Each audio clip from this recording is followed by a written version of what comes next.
POCSO मामले में शंकराचार्य अभिमुक्तेश्वरानंद के खिलाफ एफआईआर दर्ज कर ली गई है, जिसे लेकर राज्य की सियासत में उबाल आ गया है।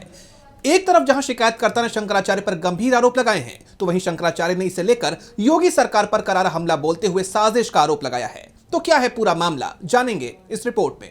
ज्योतिष पीठ के शंकराचार्य अभिमुक्तेश्वरानंद के खिलाफ एक दिन पहले पॉक्सो स्पेशल कोर्ट ने एफआईआर दर्ज करने का आदेश दिया था और अब इस मामले में शंकराचार्य और उनके शिष्य मुकुंदानंद के खिलाफ एफआईआर दर्ज कर ली गई है।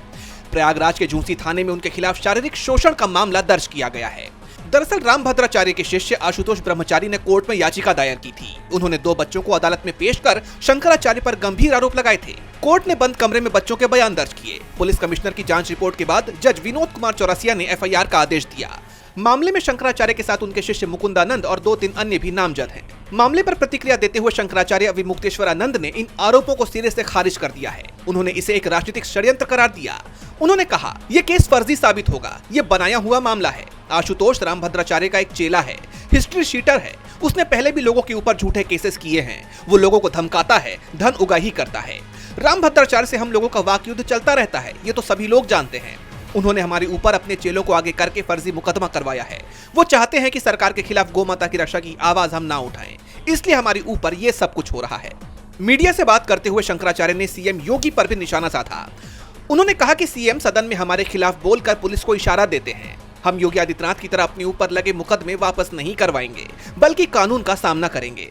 कल हमारे अधिवक्ता ने आप लोगों को बताया था कि उन्होंने 2 एफिडेविट दाखिल किए हैं। दोनों में 2 कहानी है।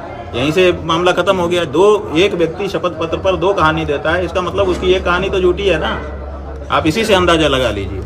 तो और बाकी जो कहानी में जो कमजोरी होगी वो वकील वहाँ पे खड़े होके कोर्ट में बताएंगे, उसको हम कैसे आपके सामने बताएं। ठीक है, इसलिए कोई इसमें बाधा नहीं है। ये बिल्कुल उचित है। जो प्रक्रिया है उसका पालन किया जाना चाहिए और हम लोग न्यायालय में जो बाधा आ रही है उसको फेस करेंगे। ऐसी क्या बात है, हम थोड़े आदित्यनाथ हैं कि हमारे ऊपर का मुकदमा हटवा लो। ऐसी जरूरत नहीं है। हमारे ऊपर अगर कोई आक्षेप है तो हम भी उसका सामना करेंगे जैसे आम लोग करते हैं। ऐसी क्या बात है। और हमको अपनी न्यायपालिका पे भरोसा है और अपनी सच्चाई पे भरोसा है। क्या किस बात की चिंता। ठीक है। और गौ माता का आशीर्वाद है। गौ माता के लिए निरंतर हम लोग आगे बढ़ रहे हैं, बिना डरे बिना भय खाए, और बढ़ते रहेंगे। आप कैसे चुप करा लोगे। अब इसको लेकर विपक्ष की प्रतिक्रियाएं भी आने लगी हैं। समाजवादी पार्टी के मीडिया सेल ने एक्स पर लिखा, ये वही आशुतोष पांडे नामक जघन्य अपराधी है जिसने भाजपा के इशारे पर शंकराचार्य के ऊपर फर्जी घृणित किस्म का मुकदमा दर्ज करवाया है।